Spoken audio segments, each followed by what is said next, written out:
In this video, I'm going to share some tips on how to deal with loose skin, how to tighten up your skin, and to do it naturally so you could hopefully avoid some of the surgeries they do or more invasive type treatments. Now, what exactly is loose skin?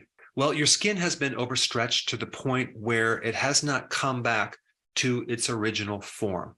It's like taking this rubber band and stretching it out, but the rubber band doesn't come back to the original form. So what is going on with that? Well, there's two main problems. A problem with your collagen and also a deeper fiber called elastin, which is supposed to give the collagen some elasticity. And so the question people have is, should I just start eating more collagen? Will that help? Typically, it is not a lack of the consumption of collagen that causes this problem. Usually this problem comes from getting older. Losing a lot of weight can produce loose skin. Excessive sun exposure, going through pregnancy, smoking has a risk factor. Being a diabetic can give you a lot of loose skin, or even going through a lot of stress can create a lot of breakdown of these collagen fibers. So let's just dive into all the different component parts and the things that you can start doing immediately. Let's start with hormones, okay? You have two different sets of hormones. You have those hormones that build up your collagen and elastin, and then you have hormones that break down the collagen and connective tissue within the skin. And the main hormone that does that is cortisol. And cortisol is a catabolic hormone, which means it breaks tissue down. It breaks proteins down. And collagen and elastin is protein. So, of course, you have the stress component that activates cortisol. On the flip side, you have hormones that do the opposite. They're anabolic hormones, like growth hormone, which is also everything about anti-aging and burning fat. But growth hormone has a very specific purpose into helping proteins grow, muscle, collagen, connective tissue, etc. And there's three main ways to spike growth hormone. Number one, high intensity exercise training with specific emphasis on intensity. The more intense you do this exercise, the more stimulation of growth hormone you're going to create. So what would that be? Well, sprinting, hopping on some type of elevation that's called plyometrics, spin bike, anything that involves intensity. But the key is keeping it short so you don't overtrain. Thus, high intensity interval training, right? So you're not going to do sustained high intensity. You're going to do short bursts of high intensity with lots of rest in between. So you might rest for 2, 3, 4, 5 days, making sure that inflammation and that recovery is happening. Also, what inhibits growth hormone is glucose. So this is why you need to be on a low carb, ketogenic diet. Now, the other important factor with growth hormone is getting enough sleep, which also crosses over to helping you with the stress. So if you're trying to build up growth hormone and you're not sleeping, there's going to be a huge problem. If you have a problem sleeping, you probably need to watch some of the videos I have down below regarding that one topic. But in this video, I'm just going to cover all the different points, and then you can see what you need to focus on later. This next thing is very interesting. There's another anabolic hormone, anabolic meaning building up proteins, and that is insulin. Insulin induces or triggers new elastin. Remember that type of connective tissue that allows the elasticity in your skin to keep it like a rubber band?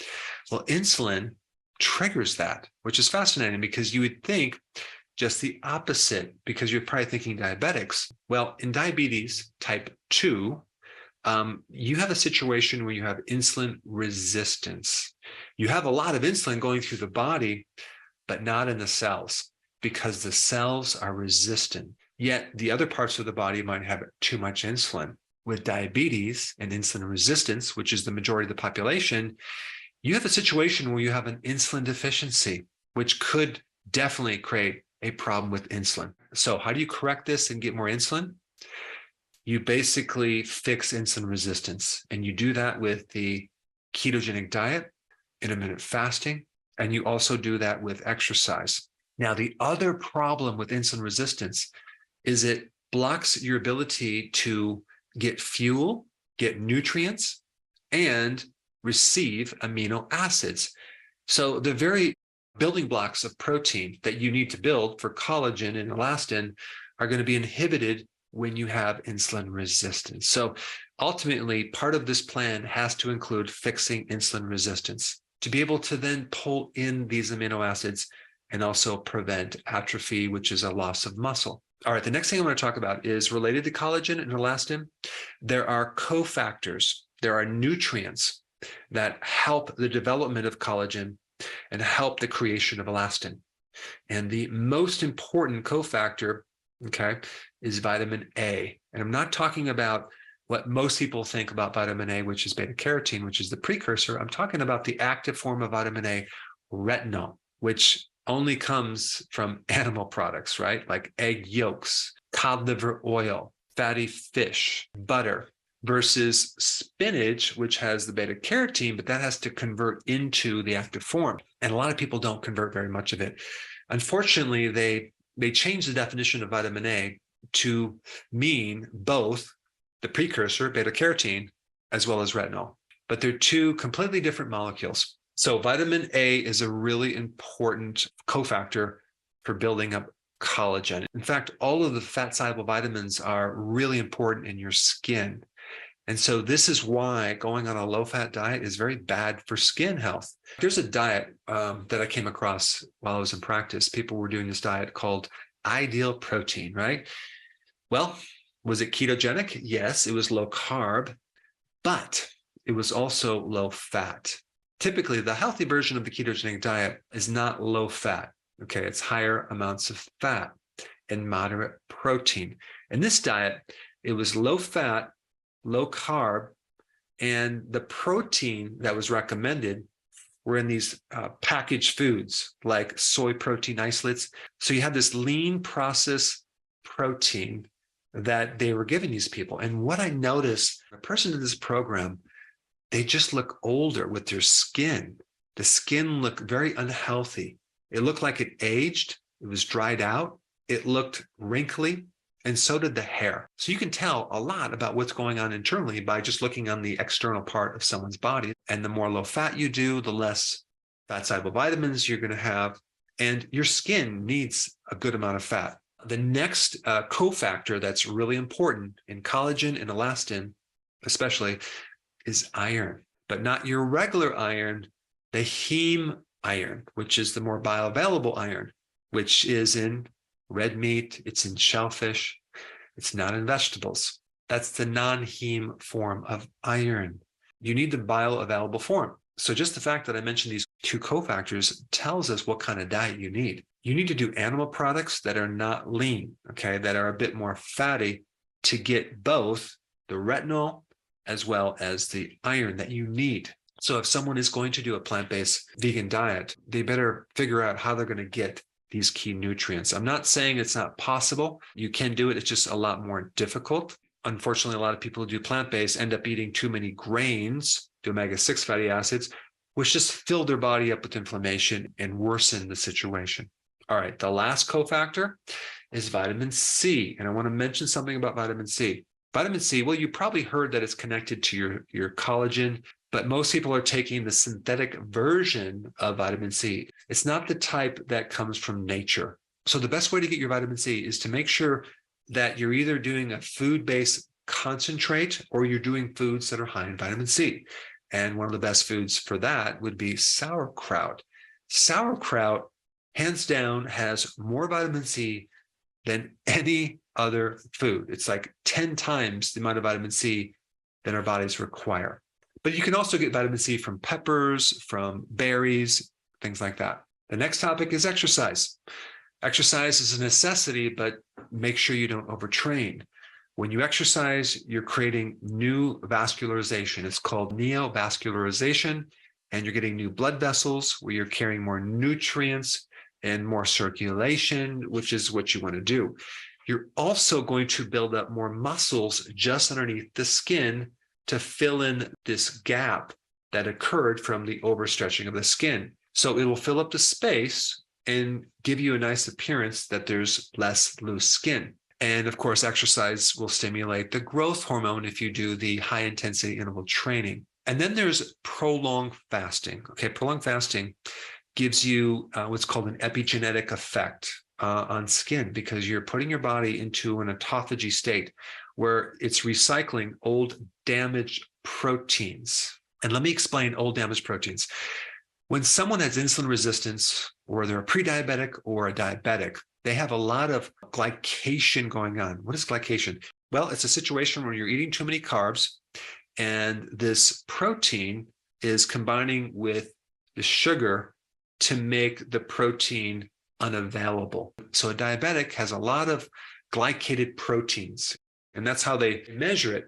In A1C, for example, is a situation when you have this average blood sugars for 3 months. So we have this interaction between a certain amount of sugar with your protein in your blood, and it's creating damage, okay? And you can measure that with this test, and you can see how much or how little you have of this glycated effect. But that damage or glycation effect also happens in the eyes, and the kidney, and the arteries, and the brain, and the nerves all over. But it also happens in the skin. So if you have glycation going on in the collagen and elastin, it's going to make that tissue unavailable, and it's not going to stretch and be elastic anymore. It also happens in your arteries too, which can lead to high blood pressure.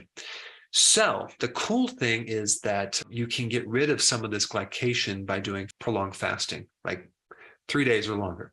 And when you do that, your body starts to clean up this damaged protein and recycle it and rejuvenate it.